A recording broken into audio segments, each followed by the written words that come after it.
buồn ngọt vào với tao.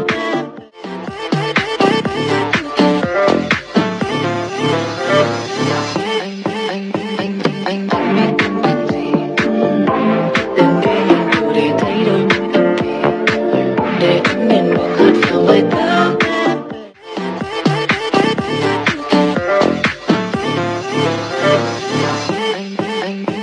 Anh chẳng biết tên bạn gì, từng đi nhìn đủ để thấy đôi môi thật kỳ, để ánh đèn buồn ngọt vào với tao.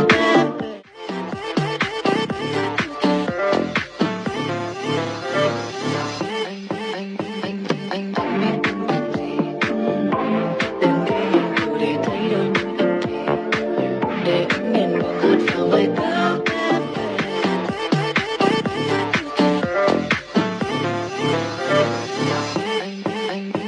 Anh chẳng biết tên bạn gì, từng đi nhìn đủ để thấy đôi môi thật kỳ, để ánh đèn buồn ngọt vào với tao.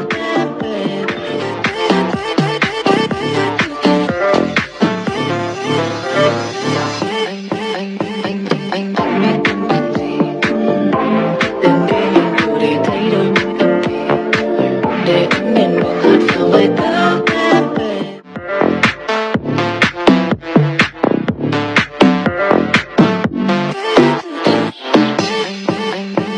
Anh biết tên bạn gì, từng đi nhìn đủ để thấy đôi môi thật kỳ, để ánh đèn buồn ngọt vào với tao. Lại gần em hơn mình nghe thật xa.